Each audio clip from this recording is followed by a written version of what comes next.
buenos días a todos. Buenos días. Me presento. Mi nombre es Claudia Villegas. Yo soy médica de la Universidad Pontificia Bolivariana en formación de pregrado. Realicé posteriormente una maestría en Educación y Desarrollo Humano con el CINDE, que tiene convenio con la Universidad de Manizales. Y desde hace ya varios años me encuentro vinculada a la Facultad de Medicina y la Escuela de Ciencias de la Salud. Soy docente inicialmente entonces en semiología básica y posteriormente me vinculé con todo lo que tiene que ver con el desarrollo curricular, la educación médica. En este momento estamos trabajando en el componente de investigación en una línea que se denomina formación en salud, y todo lo que tiene con movilidad tiene que ver con movilidad. En algún momento también fui coordinadora de ciclo profesional, coordinadora de internado, y el día de hoy me encuentro acompañándolos en lo que es esta invitación que para mí es muy especial y muy significativa. El año pasado tuve también la oportunidad de compartir con muchos de sus compañeros también que realizaron este módulo durante el segundo semestre del año. Este que va a ser nuestro primer encuentro tiene como tema los métodos que se utilizan para el aprendizaje, sobre todo en el entorno de las prácticas clínicas, que es donde nos vamos a centrar. Pero, como la idea es empezar primero que todo con preguntas, quisiera que en los próximos 5 minutos cada uno de ustedes contestara por favor a estas preguntas provocadoras, a estas preguntas que buscan hacer un sondeo inicial de lo que todos ustedes han desarrollado en algún momento como docentes. Entonces los invito a que en una forma muy clara, muy concreta, respondan a estas preguntas y empezamos a encontrar el día de hoy.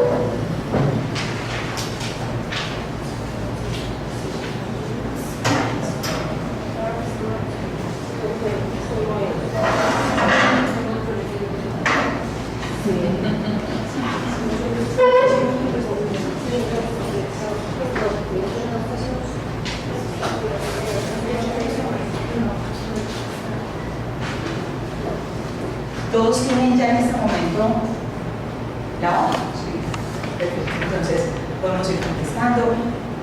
Van a inspirarse, dejen que las musas visiten a primera hora de la mañana. ¿Alguien está postulando? ¿Sí? Ok. Muy bien.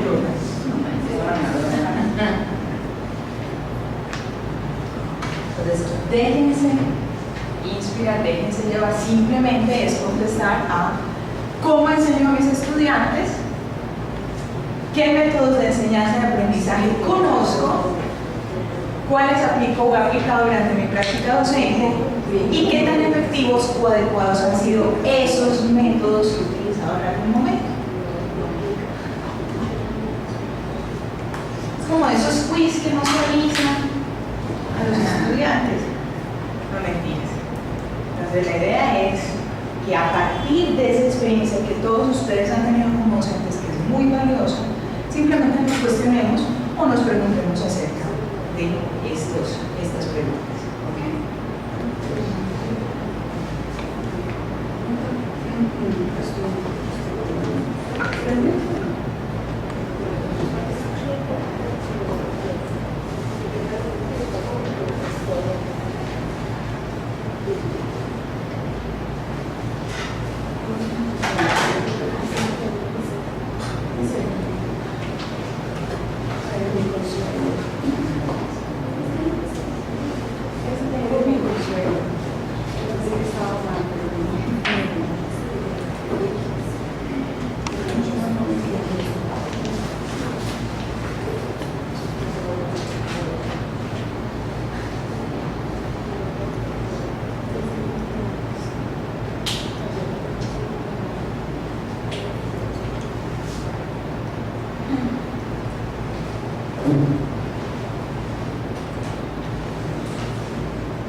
presentas.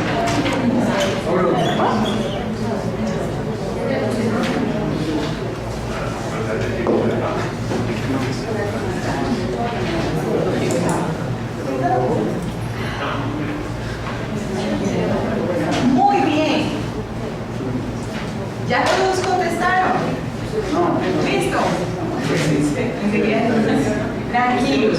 Para los compañeros que en este momento nos empiezan a acompañar, hemos planteado inicialmente estas preguntas. Nuevamente me presento, soy Claudia Villegas, soy médica, tengo una maestría en Educación y Desarrollo Humano, trabajo en la Facultad de Medicina de la Bolivariana, somos acá vecinos, y he tenido la oportunidad de acompañar este curso que ustedes desarrollan aquí en la clínica.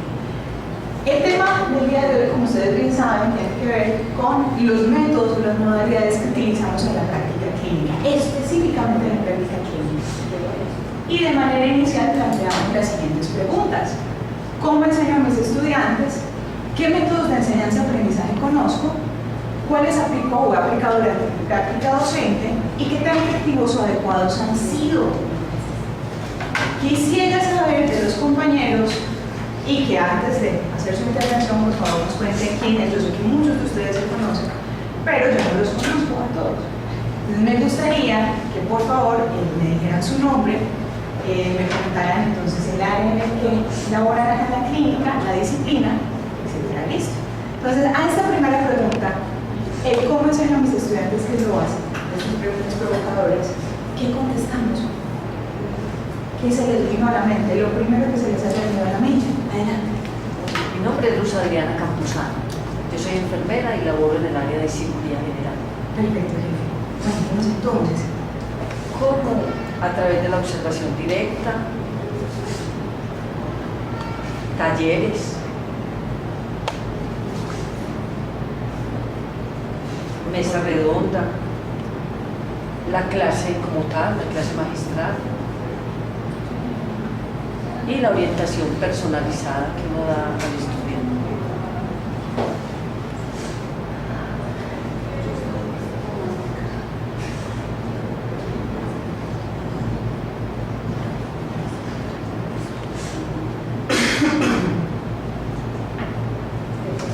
Muy bien, muchas gracias. ¿Alguien más que quiera comentar o quiera compartirnos otra pregunta, otra respuesta diferente a la que nos planteó la doctora? Yo también hice la presentación magistral. Lo que ahora estoy pensando es hacer un desarrollo de preguntas previas como hiciste tú. Ok, muy bien. Antes y después de la discusión o resolver casos clínicos. Medicina basada en problemas.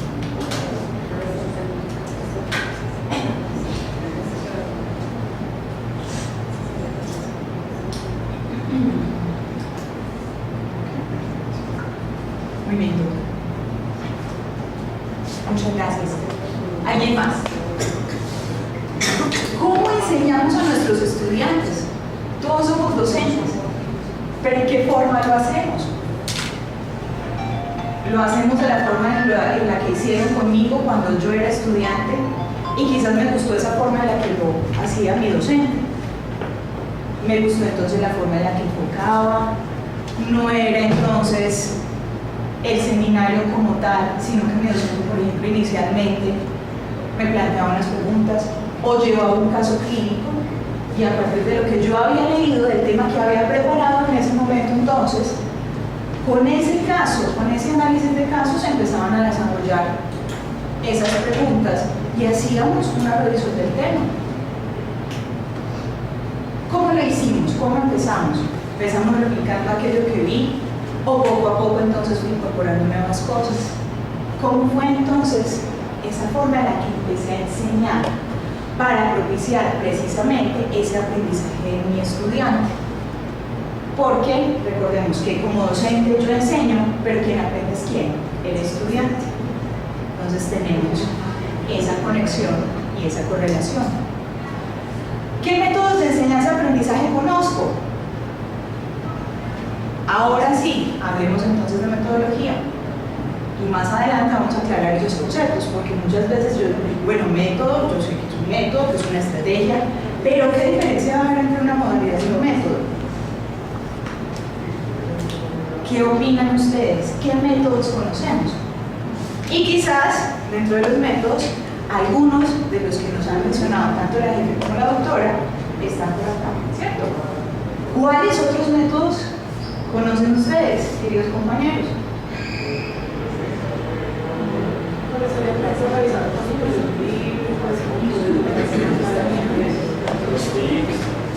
La parte tecnológica,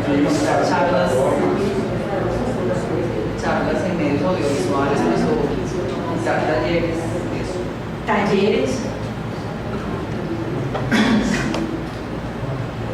Talleres, o utilizar las TICs, que en este momento estas TICs cada vez vemos, pasamos de ese boom grandote a algo que es ya prácticamente del día a día.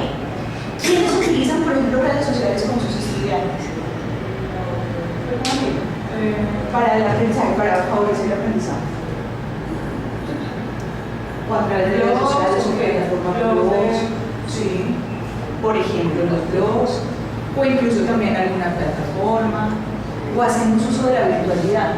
Desde una cosa tan básica como es, por ejemplo, una consulta en una base de datos, hasta ya cosas más elaboradas, o digamos las empresas los dedican más tiempo, como es, por ejemplo, utilizar una plataforma, o por ejemplo hacer un wiki. También es algo en lo que podemos utilizar las TIC, que son esas tecnologías de información y comunicación.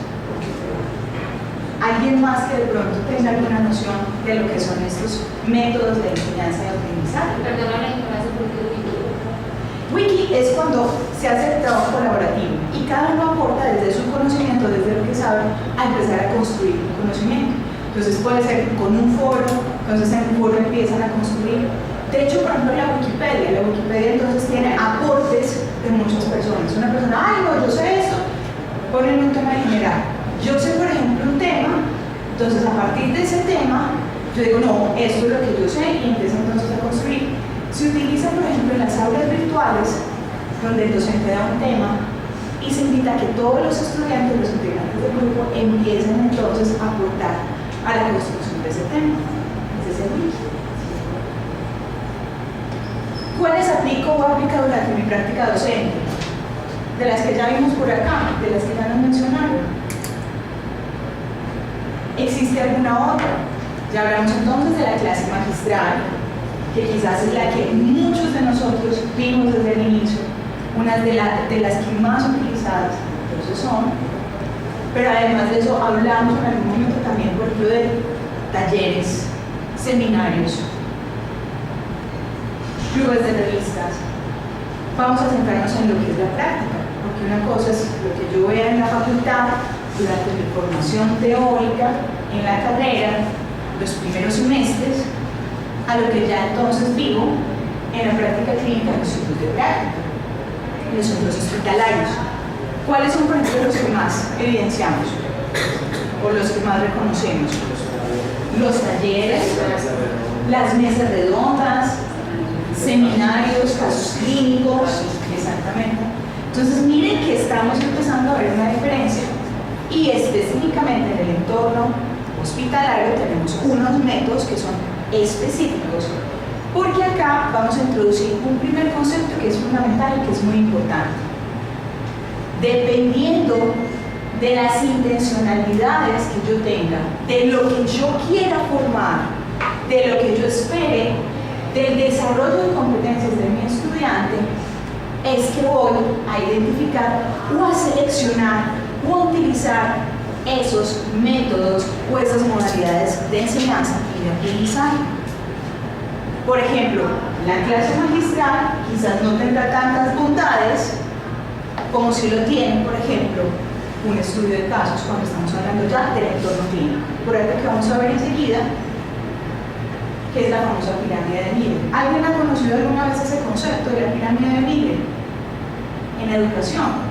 Enseguida les vamos a contar. ¿Listo? Entonces, en ese orden de ideas, viene ahora mi pregunta.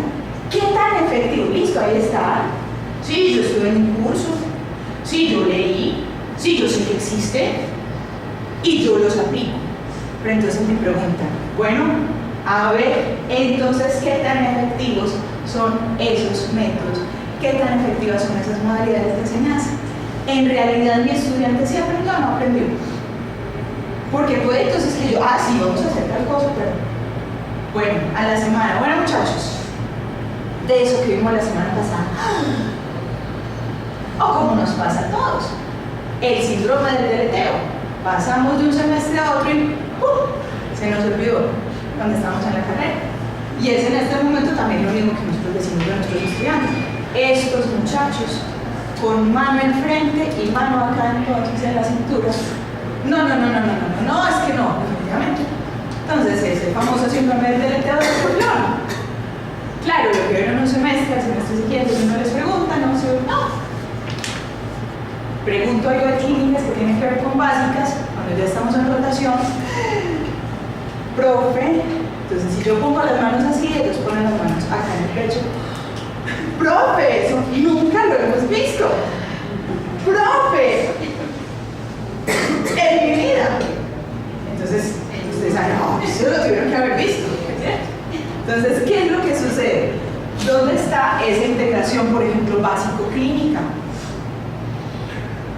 Entonces una cosa es lo que yo espero, una cosa es entonces lo que estoy haciendo, pero en realidad qué tan efectivo, o vamos a un término ya desde el punto de vista educativo, qué tan significativo fue ese aprendizaje para mi estudiante, desde las básicas, para que genere una recordación o unos conceptos claros cuando ya llegue, por ejemplo, un entorno clínico o hospitalario, donde está haciendo la integración de los conceptos ya del día a día, por ejemplo, del cuidado del paciente o del diagnóstico y tratamiento que yo tengo con él, ¿cierto?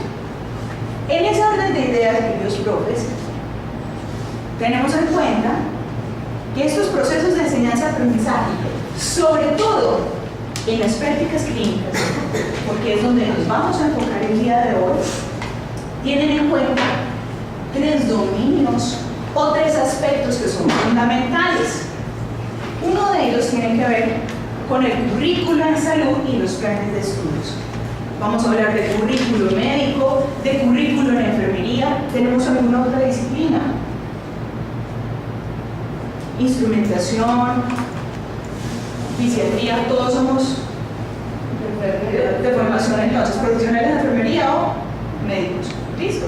Entonces, muy bien. Pero nosotros tenemos entonces unos currículos que son, digámoslo así, la carta de navegación. Desde las universidades, desde las facultades me dicen qué es lo que yo espero, de acuerdo al perfil que quiero formar de un profesional que se lleve a cabo, por ejemplo, en una práctica clínica. Acá en este punto, entonces, puede que yo no conozca la malla curricular de los programas, por ejemplo, de medicina o de enfermería del UIGRASA, de la Universidad Pontificia Bolivariana. A lo mejor sí lo conozco. Pero ¿qué es lo que me va a traducir esa intencionalidad del currículo? O eso que quiere formar el currículo, un documento muy simpático, que es el que llega a los sitios de práctica. ¿Alguien sabe cómo es que se llama? Muy bien. Doctora Barbera me dice que es el famoso anexo técnico. Entonces, primer punto, primera clave que debo tener en cuenta son los anexos técnicos. Es un anexo técnico, le va a decir, señor profe, yo necesito que usted, por ejemplo, se sepa todo lo que tiene que ver con pediatría, ¿ya? O con medicina interna. Si se lo sabe, maravilloso, porque vamos a tener una coherencia. Pero en su práctica, yo espero que el estudiante de mi institución que está realizando práctica con usted en esta otra institución desarrolle estos objetivos, estos propósitos, estas competencias y que lo haga en estos niveles. Entonces, ese anexo técnico es fundamental, importantísimo, porque se convierte en carta de navegación, en mi mapa, en mi norte, en mi referente, donde entonces voy a tomar, digámoslo así, esa directriz para saber qué es lo que estoy enseñando, incluso también, si sé qué es lo que voy a enseñar, pregunta clave, ¿qué? Quizás puedo llegar al cómo y escoger la mejor manera en la que se va a llevar a cabo ese cómo voy a enseñar. Además de eso, entonces, uniéndolo entonces a lo que son los métodos y modalidades de enseñanza-aprendizaje. Ya lo mencionamos. Si sé el qué, puedo llegar entonces al cómo es la mejor manera, la ideal, la que me puede generar un mejor impacto. Y obviamente también en este continuo debo aplicar o debo entonces hacer un seguimiento o debo entonces guiarme y realizar una evaluación y una asesoría, no solamente de ese estudiante, porque la evaluación que me permite ver si efectivamente esos objetivos, esos propósitos, esas competencias sí se lograron o no se lograron de manera efectiva. Y hacer entonces un plan de mejoramiento si es el caso. Y como lo vamos a ver más adelante, tener en cuenta que esa evaluación de ese aprendizaje, queridos profes, no es una evaluación que solamente hago al final y que se limita a la calificación. Y sobre todo en prácticas clínicas, esa evaluación tiene algo muy bonito, y es que se puede hacer a lo largo del proceso. Y puede ser una evaluación, que es un concepto que vamos a ver más adelante, que se llama evaluación formativa. Y no solamente es esa evaluación sumativa o diagnóstica que se hizo al principio, o sumativa que se va al final, simplemente para decir, sí, muy bien, usted, perfecto, ganaste la rotación, fue súper bien, 5, eres mi héroe, todo súper bien. O simplemente entonces, por ejemplo, si en algún momento durante la rotación o durante la práctica hubo alguna dificultad, ese estudiante presentó alguna situación particular o tiene algo para mejorar, yo pude entonces hacer ese acompañamiento y realizar una evaluación en el momento oportuno e indicado, como lo vamos a ver más adelante. Entonces, en este continuo de estos tres dominios, de estos tres componentes de lo que es este proceso de aprendizaje en las prácticas clínicas, vamos a tener en cuenta que no solamente están en ese escenario los ciclos de práctica, están implicados también los equipos de salud, porque eso es algo muy bonito y muy interesante y muchas veces también muy complejo que tiene el aprendizaje de las ciencias de la salud. Y es, primero, que nuestros estudiantes tienen contacto con lo que es el entorno de la vida real del profesional desde muy temprano en la carrera. Y eso nos ayuda, por ejemplo, a desarrollar unas capacidades y a situarnos en lo que es la verdad del ejercicio, la realidad del ejercicio profesional desde muy temprano. A diferencia, por ejemplo, de otras disciplinas, donde estas prácticas se llevan a cabo solamente al final de la carrera. Y el otro aspecto es precisamente el que tiene que ver con ese trabajo en equipo, que es uno de los grandes dominios de competencia que queremos desarrollar en nuestros estudiantes, porque sabemos que el cuidado de la salud del ser humano, de nuestros pacientes, de las familias, no es algo que hagamos en solitario, es algo que necesita nuestro trabajo en equipo y que entre todos nos enriquecemos y propiciamos precisamente ese bienestar de las personas. La relación con la clínica también, el desarrollo de estos componentes que se asocian sobre todo al profesionalismo, al adecuado ejercicio de mi disciplina, de mi área, donde aspectos como por ejemplo la comunicación o esa relación con el paciente es fundamental cuando hablamos del profesionalismo. Hacer las cosas bien, propiciar por ejemplo lo que es la seguridad del paciente, tiene que ver entonces también con ese componente. Otro aspecto fundamental, modelos de rol. ¿Qué es lo que sucede, por ejemplo, cuando yo veo ese docente que a mí me enseñó muy bien y que me gustaba ese estilo? Lo que comentábamos ahorita. Uy, yo cuando sea grande quiero ser como la doctora. No, es que genial. Entonces, si tengo esa oportunidad de ser docente con mis estudiantes, esto lo hacía mi profe conmigo. Entonces me convierto también. Y no solamente el modelo de rol, desde el componente de docencia, en general, en todo lo que tiene que ver precisamente con ese ejercicio profesional. Cuando a través de mi testimonio, y no le estoy diciendo, usted tiene que atender al paciente así, está bueno, puede que sí se lo diga, pero muchas veces es más lo que hacemos que lo que decimos, lo que marca, por ejemplo, a mi estudiante, y soy testimonio de ese modelo de rol. Entonces, lo que puede en algún momento decir, sí, pues para pasar la rotación, pues yo hago lo que diga el profe, pero yo no quiero ser así cuando sea grande. O, por el contrario, lo que me dice yo, quiero ser así cuando sea grande. No, es que sobrada esta profe, sobrado este profe. Entonces se convierte en una motivación, se convierte en una inspiración también. Y miren qué tan poderoso es esa influencia de los modelos de rol en lo que hacemos en el día a día. la forma en la que maneja un paciente, fue algo real, como se sentó, por ejemplo, a darle una mala noticia, como se sentó, por ejemplo, a contarle una cosa tan sencilla como era cómo se va a hacer a tomar la medicación. Ahora que va a salir entonces de alta, la idea es entonces que ustedes digan, vamos a hacernos esto, estos son los exámenes, en tanto tiempo entonces tenemos con todo esto que tiene que ver precisamente, por ejemplo, con la educación del paciente y sobre todo comunicación también. Y obviamente es una realidad, no podemos desconocerlo, también los sistemas de salud y los modelos de atención están implicados en lo que es todo este proceso de enseñanza. No somos rueda suelta, hay unas dinámicas que también entonces están implicadas ahí, que pueden incidir de una manera favorable, en otras cosas, condiciones no tan favorables, pero que no podemos desconocer y que también afectan o influyen de una u otra forma estos procesos de enseñanza-aprendizaje. Pero es importante tenerlos en cuenta.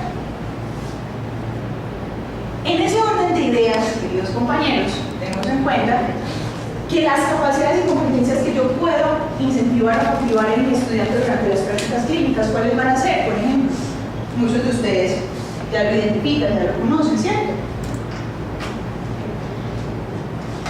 ¿Qué es lo que yo enseño?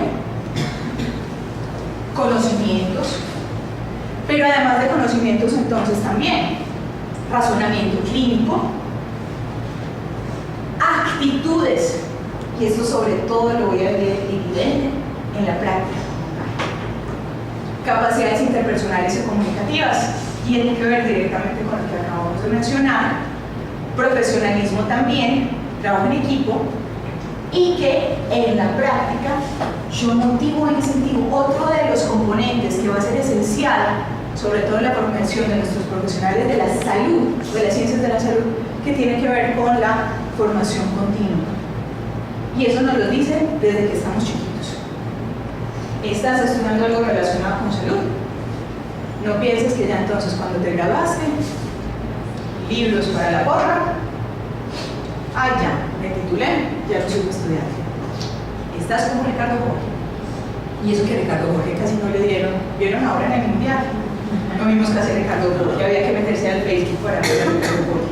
Entonces vas a estar en el lugar equivocado. Estamos en salud y tú te conviertes en el gestor de tu propio aprendizaje desde que estás en la carrera. Porque continuamente nos invita o nos está invitando esa exigencia profesional, esa responsabilidad que tengo con el ejercicio, a estar estudiando continuamente, a estar leyendo, a estarme cualificando, a estarme formando. Entonces, estas competencias son las que yo desarrollo, por ejemplo, en el ciclo de práctica, o las que debo buscar que mi estudiante desarrolle en el ciclo de práctica. En ese orden, estimados profes, llegamos a un punto fundamental y les presento a la famosa pirámide de Miller. La pirámide de Miller es, digamos así, uno de los aspectos que más se han trabajado en educación, sobre todo en ciencias de la salud. Porque esta pirámide, y va a haber otras pirámides también, otras categorizaciones, otras clasificaciones, que trabajan precisamente estos niveles de desarrollo de competencia, pero sobre todo en evaluación de los aprendizajes. Y como estamos hablando de evaluación, ¿cómo llegamos a la evaluación? Precisamente vamos a identificar cuáles son esas modalidades y métodos que espero entonces utilizar para llegar precisamente a lo que es esta evaluación de los aprendizajes. Tenemos la pirámide de Miller. Esta pirámide nos habla de una base donde se va a estructurar un saber, o el estudiante sabe, entonces se reconoce los conceptos básicos, y es, por ejemplo, muy lo que el estudiante hace en las básicas. Un estudiante primero se acerca a los conocimientos, a los conceptos generales, pero luego entonces va avanzando y él sabe cómo. Entonces mire que va escalonado, llegando al vértice de la pirámide, donde se espera que en esos últimos niveles de desarrollo él diga o evidencia, muestra cómo, para llegar efectivamente entonces a un hace como tal. Entonces vamos paso por paso, donde inicialmente ese estudiante, para llegar a ese nivel de desarrollo de competencia en el saber, tenemos que ese estudiante entonces conoce una información básica como tal, se refiere a la base conceptual y a los conocimientos. Entonces simplemente el estudiante conoce, sabe, es un nivel muy básico de dominio de la competencia. ¿Sabe entonces usted dónde queda la subclavia? ¿Cierto? ¿O sabe entonces, por ejemplo, cuál es el procedimiento para canalizar una vena? ¿Lo sabe? Ah, sí, lo sé. Pero en realidad ese estudiante ya llegó a la competencia de experto. Un momentico, tengo que mirar a ver si ya en la práctica clínica él es capaz de hacer, por ejemplo, la canalización. Y puede que me lo diga. Ah, sí. Entonces el procedimiento es este y este y este, entonces usted lo tiene. Ah, listo. Bueno, vamos a ver. Entonces otra cosa distinta es, venga, vamos a hacerlo. Ah, no sé. O, ah, no, si no lo he visto todavía. O lo empieza a hacer y tiene aspectos por mejorar. Entonces, primero, una base conceptual de conocimiento. Sabe. Y luego, posteriormente, entonces llegamos al sabe cómo. Y en ese sabe cómo, este estudiante ya está aplicando el conocimiento básico en cuanto, por ejemplo, habilidades para la búsqueda de información, que analice e interprete esa información y que lleve su conclusión a un plan diagnóstico y terapéutico, por ejemplo, en las prácticas clínicas.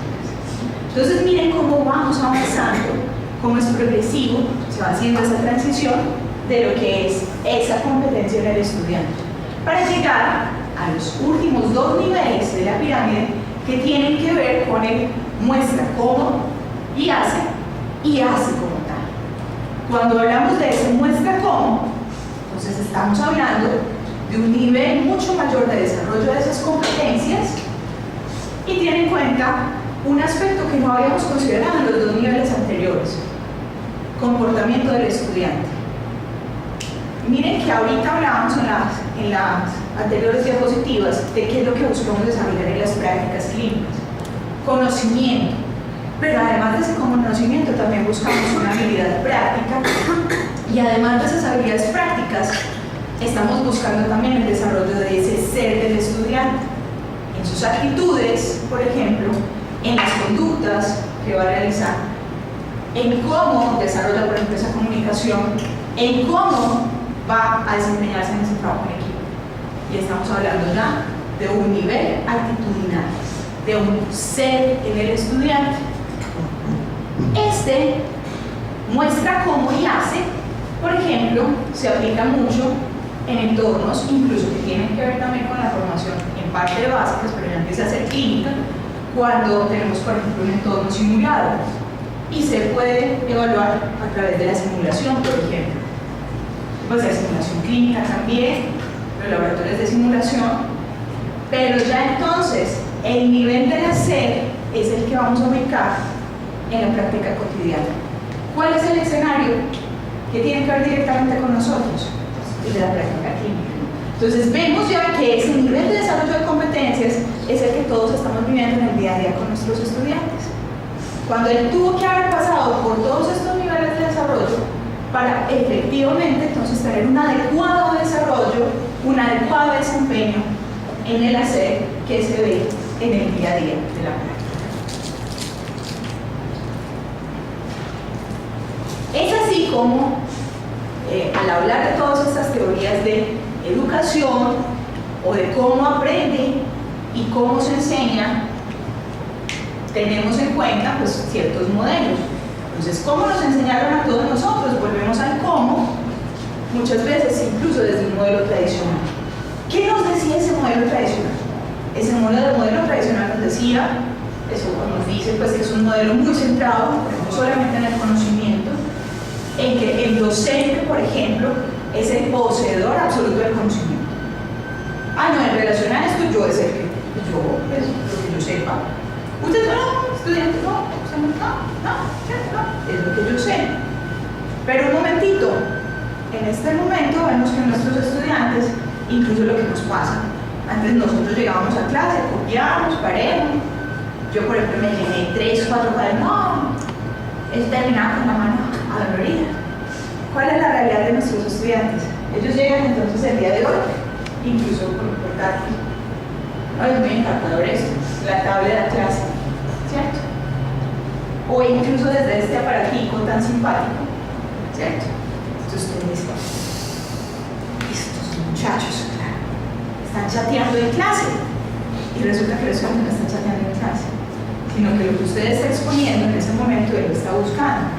Ve, pirámide de Miller, ve, sí, acá está, lo encontré en Google, y está ahí. O por ejemplo, tal cosa, hace la pregunta, tal y tal cosa, un estudiante la pregunta, usted entonces en ese momento está exponiendo la respuesta o apenas va a haber una respuesta cuando por allá otro compañero dice, ah, pero acá yo ya encontré la respuesta, aquí está. El conocimiento está asequible en este momento, es accesible a todo el mundo. Up to date, medical key, clinical key, ¿cierto? Entonces está ahí. Entonces, ¿qué pasa con el docente? Ah, no, ya, pues yo para qué. Antes, por el contrario, tenemos un reto mucho mayor, porque entonces es, en mis manos está cómo me voy a planear la mejor forma, porque un momentito, toda la información que aparece acá no es la adecuada. ¿Cuál es la información real? ¿O qué es lo que yo puedo hacer? Dos aspectos principales. ¿Qué tengo yo como docente que no tiene, por ejemplo, la información que está acá? Algo que se llama experiencia de vida. Algo que se llama no solamente pues, la experiencia personal, sino también una experiencia clínica. Entonces, ¿cómo puedo guiar a mi estudiante? ¿Cómo me convierto en modelo de rol? Eso es algo que no está acá, o que no está en los libros. Entonces, miren que es fundamental y es esencial. En los libros puede que se explique un cuadro clínico, pero recordemos que cada paciente va a ser único. Cada paciente es un caso particular. Y puede que los dos pacientes tengan una insuficiencia cardíaca congestiva, una hipertensión arterial, dislipidemia, que estén descompensados. Pero doña Rosa Margarita es muy distinto a don Francisco Javier, ¿cierto? Precisamente porque hablamos ahora de todos los condicionantes del sistema de salud, de contexto social, familiar, cultural del paciente, todos estos aspectos. Entonces, cada paciente es una oportunidad única para el aprendizaje de mi estudiante. Yo no puedo pretender enseñarle todo a mi estudiante, pero si a partir de mi conocimiento, de mi saber, puedo propiciar precisamente que mi estudiante desarrolle estas competencias que hablamos ahora. Entonces, primer aspecto, lo que es modelo de rol, lo que son entonces esas capacidades que yo desarrollo desde mi testimonio, desde mi experiencia. Y segundo, es que puede que el conocimiento esté ahí, pero yo, por ejemplo, por medio de un caso clínico, ese caso clínico, entonces vamos a estructurar una forma donde, por ejemplo, invita al estudiante a que en última instancia él desarrolle un diagrama de flujo o un mapa conceptual, un mapa mental, donde él efectivamente ya aprovecha ese conocimiento. Entonces empiezo a aplicar los métodos, las metodologías de enseñanza y aprendizaje, precisamente para llegar a lo que hablábamos ahorita, aprendizaje significativo en mi estudiante. Entonces miren que tenemos antes una responsabilidad grandísima, y más en la famosa sociedad del conocimiento y de la información que tenemos hoy en día. Entonces miren que es un reto grandísimo y es esencial. ¿Qué pasa, por ejemplo, con ese modelo tradicional que es también algo que nos han dicho muchas veces? O sea, falta de integración, por ejemplo, desde el punto de vista disciplinar. Y de ese modelo tradicional nos invitan a hacer una transición o a tener en cuenta referentes relacionados con el modelo constructivista, que como el nombre lo dice, constructivista, construcción. Exactamente. Construcción del conocimiento entre todos. Entonces ya el docente no es el único poseedor del conocimiento. Entonces en ese modelo constructivista precisamente es donde tiene, listo, yo como estudiante puedo tener también acceso al conocimiento. Como estudiante entonces también acceso a las bases de datos, a la información. Entonces es reconocer primero en mi estudiante que tiene unos saberes previos, unos conocimientos previos que él trae, que tiene unas vivencias también y que a partir de eso entonces empiezo, y es mi punto de partida para hacer ese acompañamiento y desarrollo de competencias. Precisamente para lograr un aprendizaje significativo, a que ese estudiante tenga o desarrolle capacidad de síntesis y análisis para construir ese conocimiento, y que este estudiante entonces se convierta en centro, pero yo soy acompañante. No es que yo ya sea un actor perfecto, no, antes por el contrario, acompaño. Él tiene entonces esa responsabilidad o ese ejercicio, pero yo tengo el papel fundamental de hacer ese acompañamiento a lo que es ese proceso de aprendizaje. Y en este orden, entonces, es cuando definimos, segundo, entonces, concepto grande que quiero que por favor se lleven el día de hoy, estimados profes, la diferencia entre los conceptos, modalidad y método. Cuando hablamos de una modalidad, vamos a hablar de los distintos escenarios donde tienen lugar esas actividades que lleva a cabo el estudiante y el docente. Entonces, estamos hablando de escenarios, donde podemos hablar de clases teóricas, seminarios y talleres, clases prácticas, prácticas externas, tutorías, estudio y trabajo en grupo y estudio y trabajo autónomo e individual. Entonces, son escenarios como tal. Pero cuando hablamos de método, esta es la modalidad, pero cuando hablamos de método, vamos a estar hablando de la forma en la cual llevamos a cabo precisamente ese aprendizaje. Entonces, ese método tiene en cuenta, por ejemplo, los recursos, y no solamente voy a hablar de recursos físicos, también de recursos humanos y procedimientos. Entonces, como tal, este método se refiere al proceso. Entonces, una modalidad tiene que ver con escenarios, espacios como tal, donde en esos escenarios y esos espacios aplico varios métodos, como lo vamos a ver enseguida. Entonces, dentro de esos métodos puede estar el método expositivo o la elección magistral. Ese método expositivo, ¿dónde lo aplicaré? ¿En qué escenario lo aplico?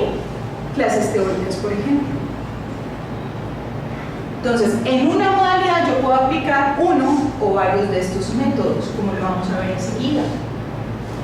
Otro método tiene que ver, por ejemplo, con el estudio de casos. Este estudio de casos, ¿en qué modalidad, en qué escenario, por ejemplo, lo voy a aplicar? ¿Cuál creen ustedes? De estos que tengo entonces aquí. Por ejemplo, en un seminario, esa es una opción, lo dejamos ahí en el tintero, profe. ¿Qué les parecen las prácticas, las clases prácticas o más las prácticas externas? Por ejemplo, las prácticas externas. Ahí utilizaré el método de estudio de caso.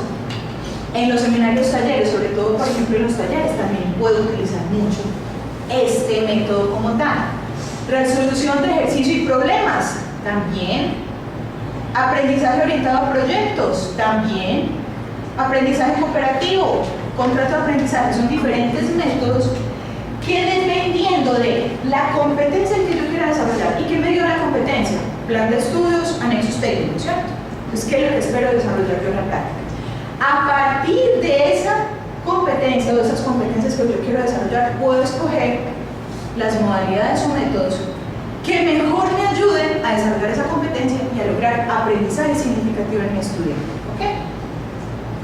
Veamos un poco ya en el contexto de las prácticas clínicas, porque esto puede estar aplicado a todo lo que es la docencia en general. Docencia en básicas, docencia, por ejemplo, en un curso teórico, pero ya vamos a centrarnos, profes, específicamente en lo que tiene que ver, por ejemplo, con las clínicas como tal. En las clínicas, entonces, en esas modalidades vamos a hablar específicamente de seminarios y talleres como modalidades y de prácticas externas. ¿Qué es una práctica clínica? Una práctica externa como tal. Es lo que se concibe como modalidad de práctica externa. Según un teórico que se llama Mario Díaz, él nos hizo esta clasificación que es muy interesante, en la cual aplicamos, digámoslo así, esta tipología, y a partir entonces de esos seminarios y talleres, que es lo que vamos a hablar enseguida, yo puedo utilizar métodos como el estudio de casos y el aprendizaje basado en problemas. Podría, doctor, Es diferente. ¿Ah? Es diferente. Sí, ya enseguida lo vamos a ver. Contrato de aprendizaje no es tanto. Contrato de aprendizaje, por ejemplo, es para una práctica, para desarrollar un proyecto, por ejemplo, ¿cierto? Yo como estudiante, entonces, o estoy haciendo una tutoría, cuando hacemos una tutoría, por ejemplo, pero son otros contextos. Pero vamos a centrarnos, a enfocarnos en este momento en lo que tiene que ver con prácticas clínicas. Las clases prácticas, ¿me las puede explicar? Las clases prácticas, de pronto no tanto. Una clase práctica tiene que ver, por ejemplo, con laboratorio de simulación. vamos a hacer canalización, por ejemplo, en un modelo de simulación. Pero, por ejemplo, vamos a un tema, biología, vamos a hacer, no sé, examen físico neurológico. Se puede hacer en la práctica con el paciente. En la práctica, Pero en la clase práctica. pero es más práctica externa. La clase práctica tiene que ver sobre todo, por ejemplo, con laboratorios, cuando en básicas estamos Cuando haciendo lo ves laboratorios. con paciente real. Exactamente, sobre todo en simulación, cuando hacemos simulación clínica, por ejemplo. Mientras que la práctica externa sí tiene que ver con entorno real y, por ejemplo, pacientes en el entorno real. Exactamente. Pero es muy válido, o sea, es muy importante esa pregunta que usted hace para tener en cuenta esa diferenciación. Por ejemplo, las clases prácticas, ¿en qué nivel de la pirámide están? Precisamente en ese, o sea, sabe cómo se hace, pero ya cuando estamos hablando en el vértice de la pirámide, que es el hacer como tal, sí vamos a estar hablando, por ejemplo, de prácticas externas. Pero es esencial esa pregunta que usted hace. De esta forma, por ejemplo, los seminarios y los talleres. ¿Qué es un seminario y un taller? Un seminario y un taller es sobre todo entonces una modalidad en la cual vamos a propiciar esa metodología participativa. Vamos a hacerlo de manera participativa.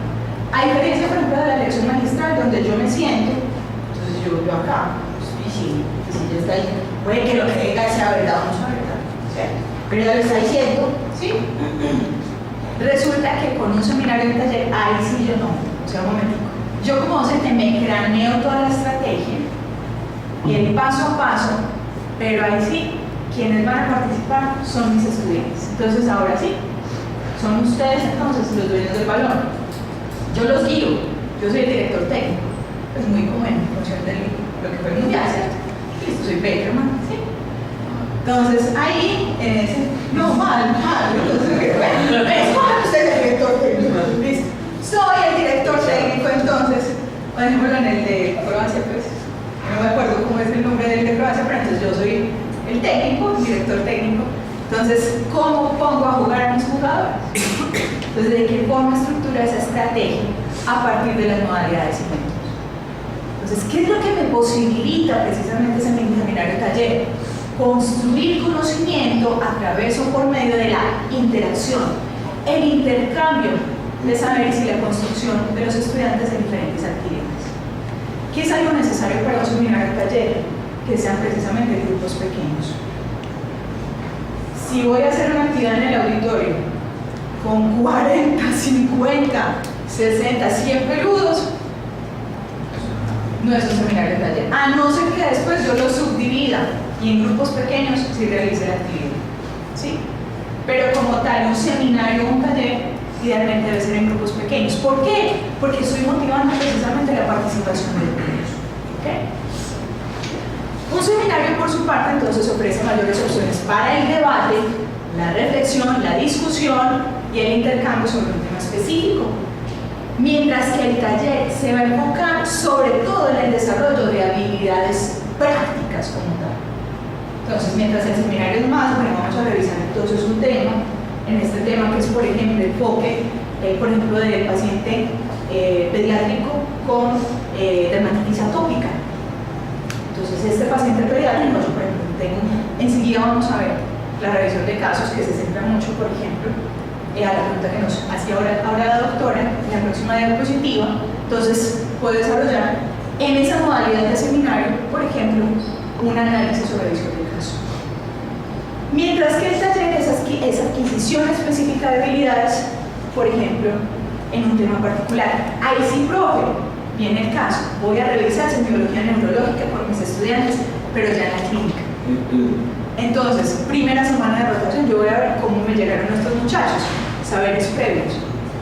Entonces, ahí sí, bueno, el tema de hoy, entonces usted el día anterior les puede poner una guía o le dice, bueno, mañana vamos a revisar este tema, ¿listo? Semiología neurológica. Entonces, ahí sí, con el paciente, podemos realizar entonces un taller relacionado con lo que es, por ejemplo, esa adquisición de habilidades. Inicialmente, entonces, vamos a hacer un ejercicio donde vamos a repasar las principales técnicas y así ya, por ejemplo, podemos ir con un paciente y revisar. Entonces, ese puede ser un taller, listo. Y necesariamente requiere ese acompañamiento de la asistencia por parte del docente.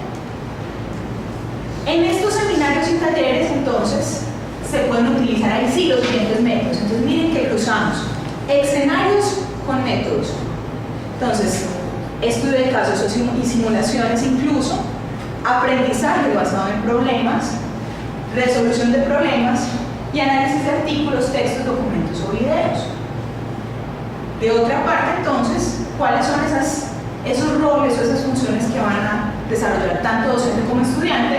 El docente va a ser sobre todo un moderador, participante y observador, y el estudiante tiene, como lo mencionábamos, un papel activo y sobre todo entonces va a buscar que el estudiante piense y comunique, no solamente que se quede callado, sino también, bueno, entonces ¿usted qué?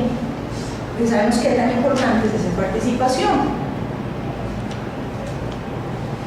Y entonces hablemos un poco de esa segunda modalidad. Entonces hablamos de seminarios y talleres, vamos a hablar de lo que son esas prácticas externas, donde entonces tenemos que se da completar esa formación del estudiante, ahí sí en un contexto profesional, respondiendo a la pregunta que ahorita nos hacía la profe, ¿cuál es tu nombre? Margie. La profe Margie nos hacía esa pregunta, planificación del trabajo. Entonces nuevamente tenemos, mire qué tan importante es definir esas competencias, porque se convierten en norte, carta de navegación, guías de trabajo y modelos, supervisión y acompañamiento por parte del tutor, que viene siendo el docente, integración de concepto y desarrollo de competencias por niveles, como lo hablábamos. Por eso era importante que hablábamos antes de la pirámide de Niche. Logro de habilidades y destrezas específicas, comprensión de la cultura organizacional. Entonces, miren qué tan potente y tan importante es lo que hacemos en la práctica. Porque esa práctica ya me está situando al estudiante en lo que va a ser su ejercicio como tal, cuando se desarrolle como profesional, cuando esté ejerciendo como profesional, después del grado. Porque me lo está poniendo en contacto no solamente con si sabe o no sabe, y lo sabe hacer, o sabe cómo desempeñarse, o sabe cómo actuar, o sabe cómo comportarse, también en una realidad de una cultura organizacional de una institución, cómo funciona una institución, cómo funcionan las relaciones, por ejemplo, entre todos los actores de esa organización. Desarrollo de actitudes y valores también desde el punto de vista tanto personal como profesional. Entonces miren qué tan importante son precisamente esas prácticas externas. Y ahora sí, para ir cerrando y finalizando la sesión, entonces tenemos dentro de esas modalidades los métodos que podemos desarrollar. Entonces hablábamos ahorita antes de estudio de casos, donde en ese estudio de casos podemos hacer un análisis completo e intensivo de un hecho, un problema, un suceso, una situación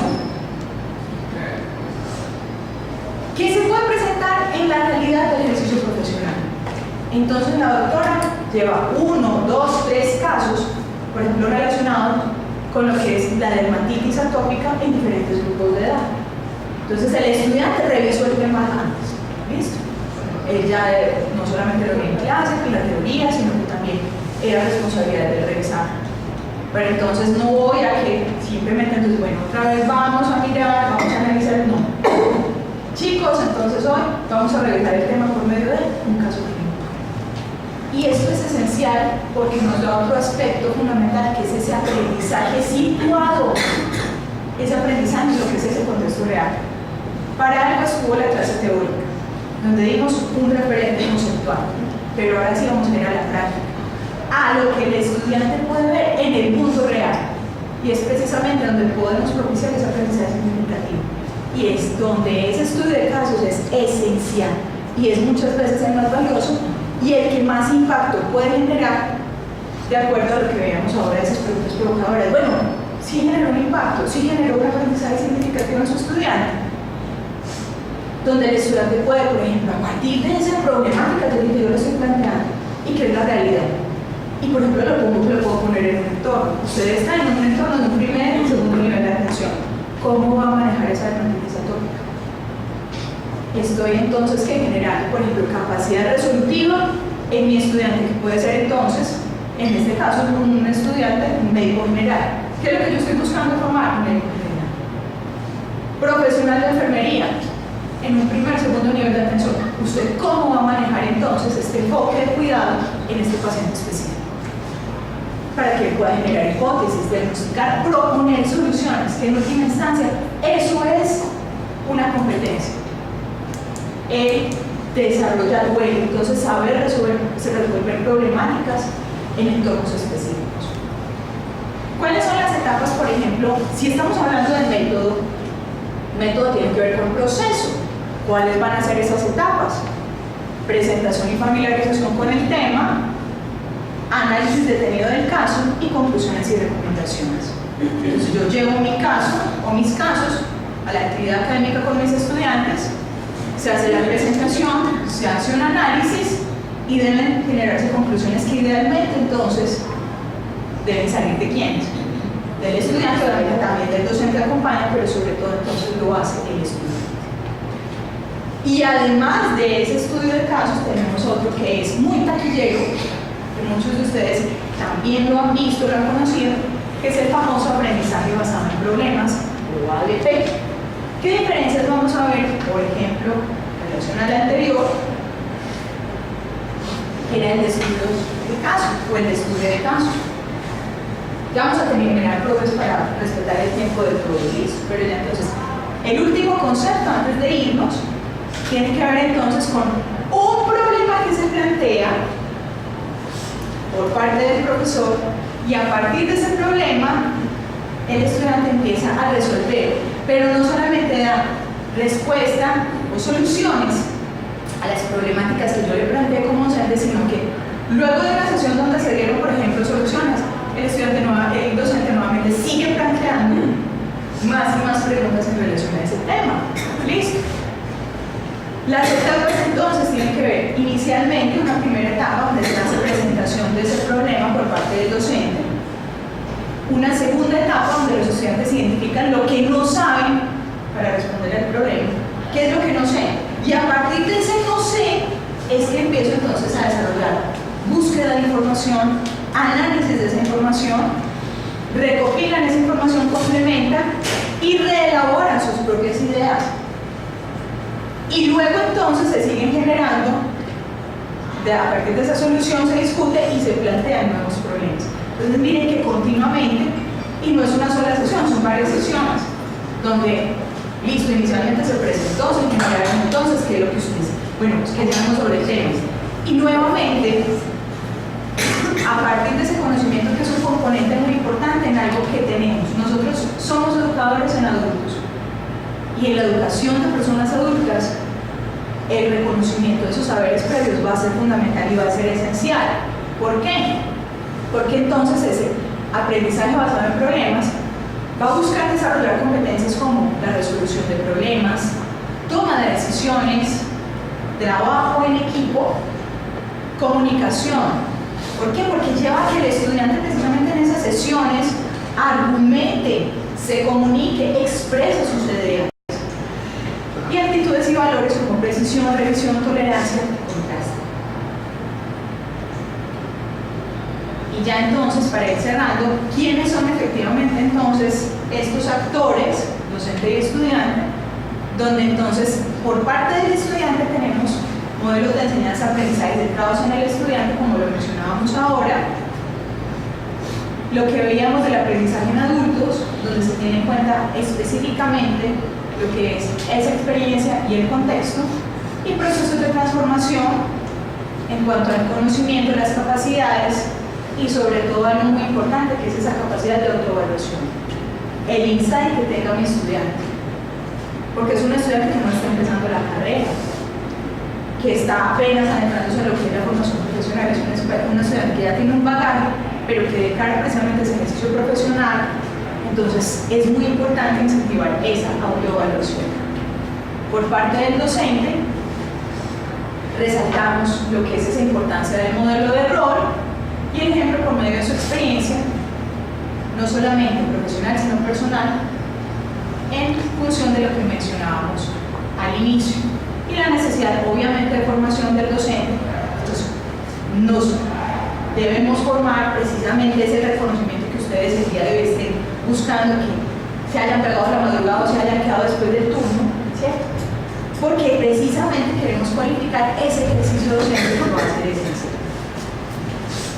Y y que a partir de ese docente, entonces, esas capacidades interpersonales, competencia clínica, el seguimiento que hacemos, la integración entre teoría y práctica, la resolución conjunta de problemas y la realimentación o retroalimentación de evolución oportuna y estructural. En este componente de evaluación de aprendizajes hablaremos en las próximas sesiones. Entonces no se me angustien, no se me preocupen, que ya lo profundizaremos, simplemente este es un abrebocas para lo que vamos a ver más adelante. Y ya para finalizar, este es otro ejemplo también de modalidades y métodos que podemos hacer, donde acá entonces esas acciones del docente clínico, desde lo que es por ejemplo ese modelo de rol, un docente puede demostrar explícitamente cómo se lleva a cabo una tarea y actúa como modelo de rol para los estudiantes, explicando los elementos de la misma. Supervisa, observa cómo los estudiantes realizan la tarea y les da devolución, es devolución, o sea, les retroalimenta. Andamiaje, valora el nivel de conocimientos y habilidades de los estudiantes que ya han alcanzado y ajusta su guía de acuerdo a ella hasta que se vuelve mínima, o sea, que está constantemente supervisándolos, guiándolos, acompañándolos en la práctica. Verbalización, estimula a los estudiantes a expresar sus conocimientos y su pensamiento para resolver problemas de los pacientes. Exploración, estimula la autonomía de los estudiantes al pedirles que detengan sus propios objetivos educacionales. Y es muy importante, ¿qué es lo que usted espera de saber? Volvemos a modelo constructivo. El estudiante es el centro del proceso. El estudiante es también el que se debe empoderar porque es el dueño de su proceso. Entonces, listo, muy bien, eso es lo que yo le planteo, pero ¿usted qué espera? Ay, profe, yo espero esto y esto y esto también. ¡Oh, wow! Me gustó mucho esa idea. Eso que usted plantea, yo no lo había considerado. Y mire qué tan chévere. Y lo considero totalmente pertinente para lo que necesita, por ejemplo, el profesional, el día de hoy, el profesional de ciencias de la salud. Y reflexión, estimula a los estudiantes a que estén alertas acerca de sus fortalezas y debilidades. Entonces, miren, nuevamente es empoderar a ese estudiante y yo poder como docente ser guía acompañante en ese proceso, sobre todo en el entorno de prácticas clínicas. Profes, muchísimas gracias. Espero nos podamos ver en próximas sesiones y les agradezco mucho a todos por su atención y su participación el día de hoy. Feliz día a todos. Gracias a ustedes.